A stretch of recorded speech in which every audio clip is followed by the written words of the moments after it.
Olá, a gente é o grupo D de práticas de eletromagnetismo da Universidade de Brasília e hoje a gente vai explicar os experimentos práticos 2 de campos magnéticos.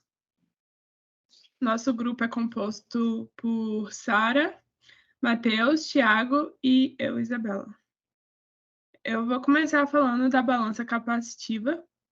Foi o experimento que a gente mais tomou tempo para fazer, que são 2 placas de capacitores e no meio um dielétrico. E essa balança capacitiva é um dispositivo que serve para medir a massa. E com a diferença, né, a gente usou, aqui na foto, a gente usou 2 placas e conectou a um multímetro.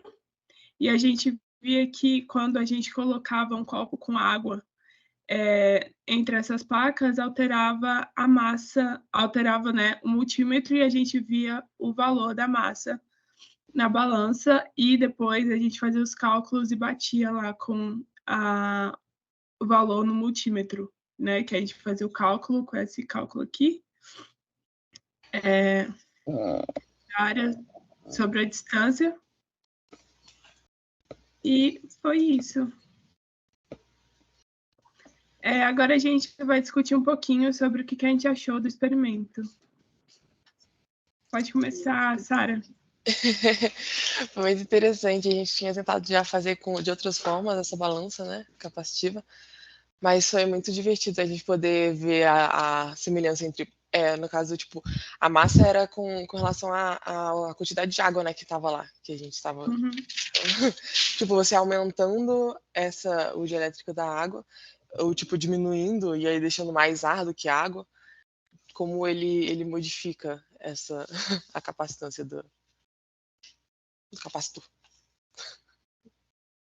Matheus? O legal desse experimento, né, que a gente abordou de uma forma diferente, né?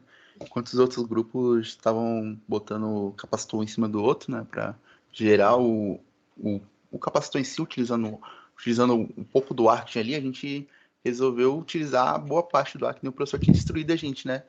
No lugar, então, da nossa balança ficar de forma vertical, como é que vocês pedem uma balança, né, colocando peso em cima dela, a gente pôde usar, na verdade, a diferença que o campo magnético gerava ao introduzir o objeto ali no meio, né? Por causa dos diferentes meios entre a água e o ar, né? Já que a capacitância muda, né? Thiago? Mas sobre isso, a ideia que o professor deu pra gente foi muito interessante de usar, como o Matheus falou, de usar o ar de dielétrico, porque muitos outros grupos colocaram uma esponja, alguma outra coisa, e a gente usou direto o ar. A gente só colocou as placas, e o ar foi o nosso dielétrico e funcionou perfeitamente. Uma das coisas também mais interessantes que eu lembrei aqui foi o professor falando exatamente que esse era basicamente o mesmo método que eles usavam, por exemplo, para medir a gasolina, o quanto de gasolina que tinha no tanque. Uhum. Então, Ele comenta também que é um método parecido que usa com os óleos dentro do transformador, né? Para você saber a qualidade do óleo, porque cada óleo tem uma capacitância diferente e tal. implicações na vida Legal, real. muitos pontos positivos. Agora a gente vai com o multiplicador de tensão. Eu fiquei com a parte do multiplicador de tensão, né? Eu vou apresentar uma pequena parte teórica antes de falar realmente o que a gente fez, né? A gente primeiro tem esses esquemáticos, né? Esse esquemático de como seria um multiplicador de tensão, onde você tem o esquema de escada. Quando você faz o desenho com circuitos mais simples, que nem está na imagem, não aparenta muito, mas como a imagem ao lado mostra, você utilizar esse esquema de escada, faz a tensão acumular entre os capacitores e você tem uma descarga muito maior. Se puder passar o slide, por favor. Aqui, no caso, é o arranjo que a gente utilizou, que o professor forneceu para a gente. Esse arranjo ele tem como intenção demonstrar como a gente tem que arranjar os objetos físicos, né, os capacitores e os diodos. Esse arranjo ele é um arranjo de cascata, né? O arranjo em cascata ele é fundamental, porque a gente coloca eles de maneira os diodos e os capacitores de maneira escalonada, formando uma escada, e essa escada ela faz um acúmulo de tensão, e durante o ciclo positivo, os capacitores carregam, que é a hora que a gente insere carga neles, porém quando a gente fecha o circuito, que a gente vai demonstrar no vídeo, ocorre uma grande descarga desses capacitores, né? Toda essa tensão que se acumulou, que ela se acumula devido aonde os diodos estão apontados, como a gente pode ver nas imagens, ele não permite que a carga volte e forme um curto-circuito ali mesmo. Não, ele fica se acumulando, e quando a gente fecha o circuito, né? A gente causa o curto, ele gera uma grande descarga de tensão altíssima, que a gente pode, por exemplo, executar, como a gente vai mostrar aqui no experimento, a gente consegue romper a dialética do ar, né? Se você puder mostrar o próximo slide, por favor. Não, antes desse. Aqui a gente tem o diodo que a gente utilizou, o diodo e os capacitores. Os diodos, a gente utilizou diodos de 2, 4 e 8K, onde a intenção é que quando você vai mudando os diodos, aumenta a capacidade de cada um segurar a carga. Então a gente botou em série vários diodos de 2K, até a tensão chegar próxima a 2K, 2000, né? Quando essa tensão se aproxima de 2000, a gente começa a utilizar diodos de 4K, para essa tensão que está por volta de 1800, 1900, ser multiplicada para perto de 3800, 3600. E aí, após isso, a gente bota diodos de 8K, que aí a gente consegue manter tensões próximas a 7.000, 6.000, porque há sim uma perda todo nesse circuito. É um circuito que os fios não estão em encapamento, estão em contato direto com ar, não está em vácuo. Os diodos que a gente utilizou são os diodos igual está na foto. Aqui a gente basicamente tem a equação, né, de V saída N vezes V entrada, né, que é a ideia de você vai multiplicando esse esquema realmente. Para cada capacitor e 2 diodos, você basicamente multiplica essa tensão por 2. A gente tem também que existem algumas limitações nesse tipo de experimento, né? Principalmente que são limitados aos capacitores e aos diodos, devido à frequência de forte entrada. E para a prática, se a gente fosse utilizar esse tipo de multiplicador de tensão fora do laboratório, ele seria necessário adicionar circuitos de retificação de filtragem, para garantir uma saída estável, porque, como eu comentei, após a descarga, esse valor tende a flutuar muito, porque o capacitor ele precisa de um certo momento para segurar essa carga antes de ocorrer o curto nele, né? Se você puder mostrar o próximo slide. Aqui nesse slide a gente tem um vídeo, né?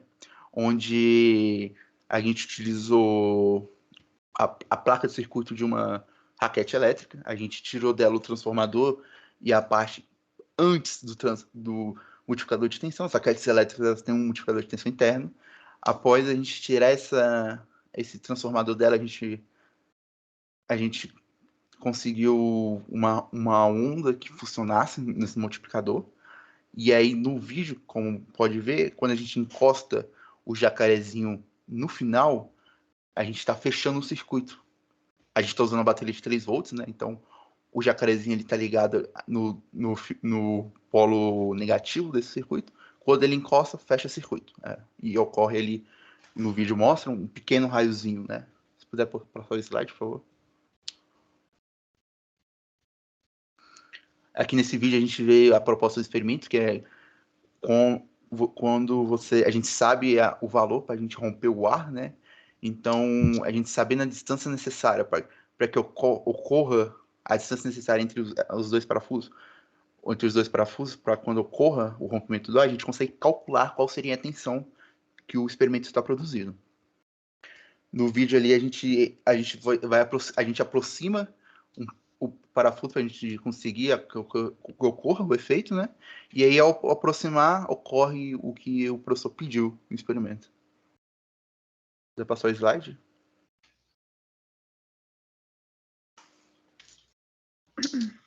Muito interessante esse experimento. Eu lembro que a gente teve bastante dificuldade de fazer ele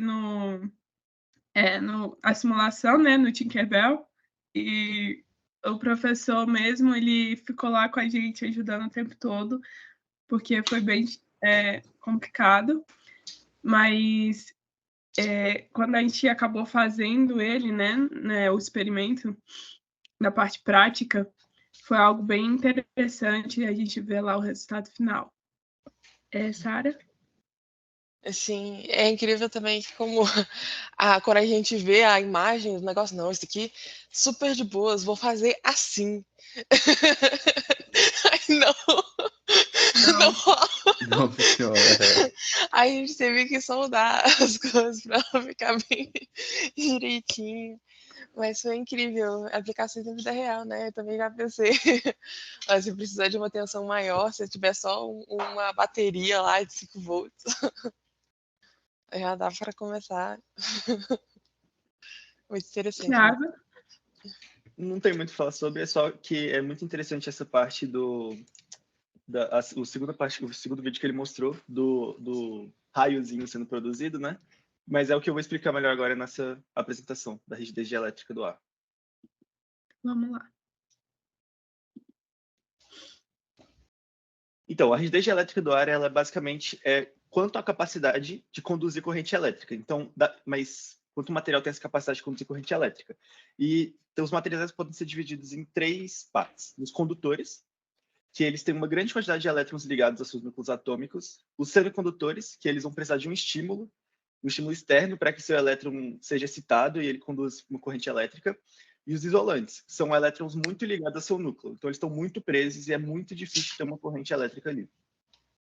Entretanto, vai ser importante destacar que os materiais isolantes eles podem começar a se comportar como condutores quando eles forem expostos a um campo elétrico máximo, que tem um valor máximo, e isso vai possibilitar a ocorrência de corrente elétrica. Esse valor ele vai ser exclusivo de cada material e ele vai ser influenciado pela sua espessura. E isso que a gente chama de rigidez dielétrica. Pode passar. Pode passar. O ar atmosférico ele vai ter uma rigidez dielétrica de 3 vezes 10 a sexta volt por metro, que é aquele valor que o Matheus estava falando. E um exemplo é quando o campo elétrico entre as nuvens e o solo atinge valores significativos, essas moléculas elas vão passar por uma ionização e vai transformar o ar em um meio condutor. Então, através do efeito Joule, a corrente elétrica ela vai ser gerada, que vai ser gerada no ar, ela vai provocar um aumento considerável de temperatura, que vai fazer com que o meio gasoso se expanda e vai ter a criação de ondas sonoras, que é o que a gente chama de trovão. E um maior número de moléculas, quando de elétrons removido, vai começar a ser removido, e eventualmente esses elétrons livres eles vão ser capturados por outras moléculas que foram ionizadas. Então, nesse processo que tem um relâmpago, que vai emitir luz, que é o que a gente conhece por relâmpago e é o que acontece no experimento. Pode passar. Que é o que acontece aqui nesse experimento que o Matheus já explicou. Mas se ele quiser falar um pouquinho mais sobre... Aí mostra, né, como eu expliquei, os capacitores estão com um valor tão alto, né, perto de 8.000, quando a gente aproxima, né, os dois campos, as duas superfícies, você consegue romper o ar ali devido à grande carga ali presente.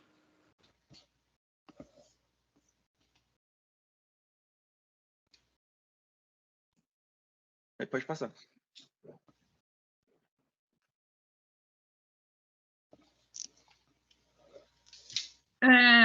Como já falado antes, essa rigidez, né, do ar foi o que a gente tinha visto, né, lá com o Matheus.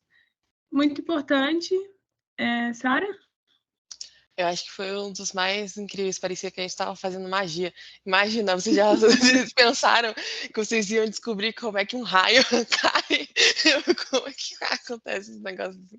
A gente pode criar um. O professor mesmo, eu acho que ele já estava com a ideia de criar um, sabia? Pois é. Matheus?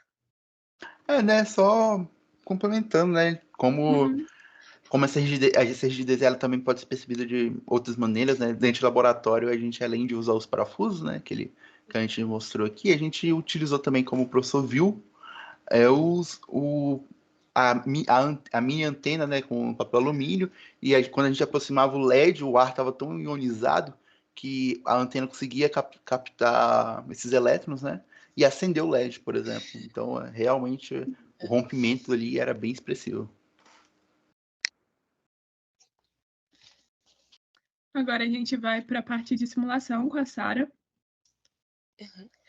Eu vou partilhar aqui a tela. Matheus, você pode parar de gravar? Porque ela Sim. vai ter que partilhar a tela. Sim, senhora. Enfim, a gente vai falar sobre linhas de campo elétrico por meio de simulações realizadas no software Maxwell. Experimentos que a gente vai ver, eles mostram o comportamento dessas linhas de campo quando induzidas sob o formato de diferentes formas geométricas. O experimento original, que nos inspirou, ele foi feito na vida real, só que, tipo, como o objetivo principal dele era, basicamente, e também outra comprovação também desse experimento, é a comprovação do campo elétrico, que gera forças no espaço ao qual está submetido, a gente, por exemplo, eles usavam alguns métodos para você conseguir ver com o seu olho, realmente, mas é que a gente não precisa porque o OneSoft ele já vai nos mostrar os campos elétricos, que era exatamente esse o ponto também do original. E é uma coisa interessante a gente conversou também, é que essas forças do campo elétrico elas podem movimentar partículas ao seu redor.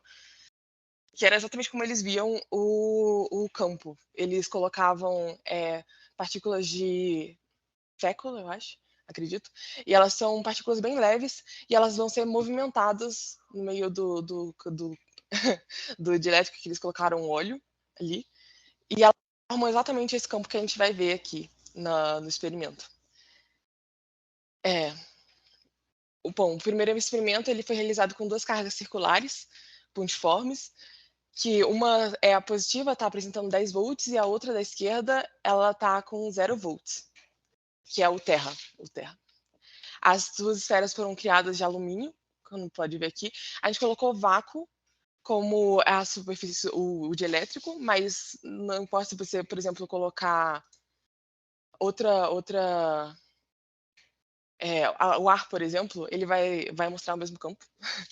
E que você consegue ver o campo saindo do positivo e indo até o negativo, e ele está fazendo mais ou menos, tipo, uniformemente. Ele sai dele, vai para o outro, tá tudo certo.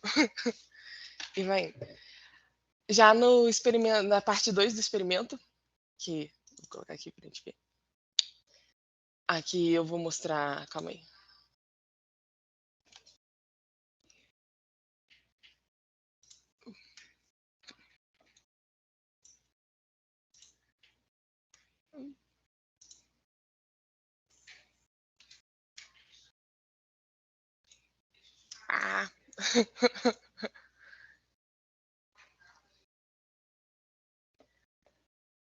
Para apresentar aqui os campos. Pode relaxar que na hora eu corto o vídeo.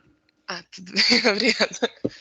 Aqui você consegue ver novamente os campos elétricos, como eles formam. Aqui, basicamente, essa simulação, ela simula como se fosse dentro de um capacitor, também, de placas planas, paralelas. E você consegue ver que ele é completamente uniforme aqui nessa parte de dentro, enquanto nas pontas você tem o efeito das bordas, que a gente consegue ver um pouquinho. Depois desse efeito das bordas, a gente consegue ver um pouco melhor no projeto 5, na parte 5 do projeto. Que a gente pega exatamente um objeto pontiagudo com um objeto plano para a gente ver exatamente esse efeito das bordas. Aqui.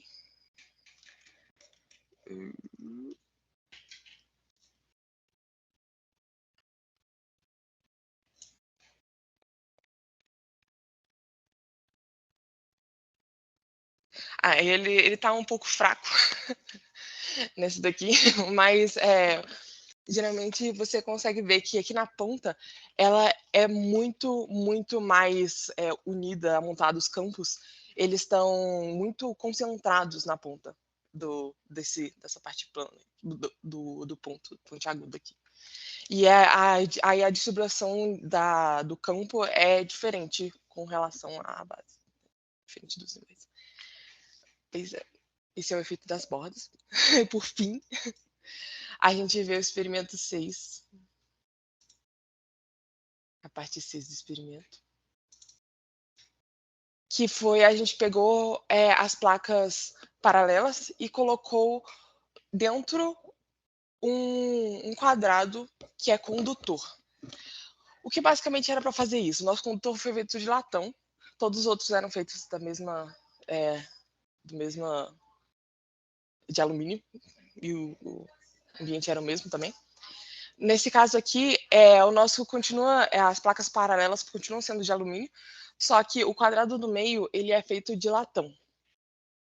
E, tipo assim, você consegue ver um pouquinho ele entrando aqui, mas isso daqui é só efeito do negócio, porque dentro do latão não existe campo. Esse era o ponto dessa parte do experimento. Você consegue ver, por exemplo, se a gente pegar, antes ele estava como sendo brass.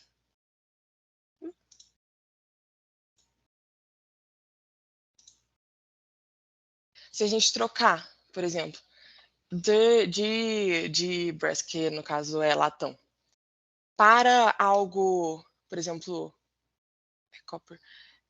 Qual é o nome mesmo da borracha? Esqueci. Rubber. Rubber. R-U-B-B-R. Aqui, ó. Se a gente trocar para borracha, que é um isolante térmico, a gente consegue ver a diferença entre ele e o outro.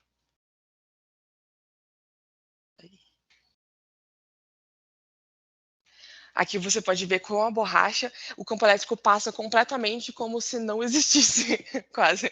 E aí você consegue ver exatamente que o condutor, ele realmente prende, ele não deixa que o campo entre ali dentro. Que é exatamente também o que acontece com o carro, né? Que quando cai um raio, ele não afeta lá dentro, porque o carro é o condutor. Ele não deixa entrar o campo elétrico também. Foi basicamente isso. Eu vou...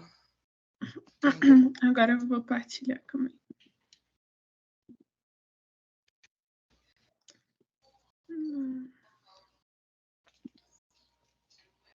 Tá vendo? Uhum. Beleza. Agora, após a simulação da Sara, a gente vai fazer uma mini discussão sobre o que a gente achou. Thiago? Acho que eu não tenho muito um comentário sobre as simulações, só que sempre é muito difícil usar o Maxwell, né? Mas, assim, é o que a Sara falou da borracha, deu para ver ali na simulação o que acontece com o campo elétrico, com o material condutor. Eu achei muito interessante essa parte. O Maxwell, ele é lindo quando tá pronto, mas antes disso, é muito difícil. Mas a gente adora, professor. Matheus? Essa simulação mesmo é só o mesmo que a Sara comentou, né? Como ela mostra pra gente o comportamento, né? Aprofundando o conhecimento que a gente pega na parte teórica de eletromag, né? Com os desenhos lá do professor. Mas, fora isso, é a mesma demonstração, né? É bem interessante. Ajuda a gente a compreender melhor, né? Certos aspectos, porque que ocorre o que ocorreu, né? Nos experimentos na prática. Outras coisas que eu pensei também foi que, como, por exemplo, o capacitor lá de placas paralelas, é interessante pensar que, você fazer aquilo, ele armazena energia lá dentro e ele fica lá, ele guarda, e que ele faz, E também, tipo, dava para ver a intensidade, dava para ver mais ou menos, né, porque tinha umas partes lá que estavam muito difíceis de ver. Mas a princípio dá para ver, tipo, a intensidade, não só, tipo, o campo como no experimento real, mas na simulação você consegue ver a intensidade, né, do campo nas partes. Sim, sim.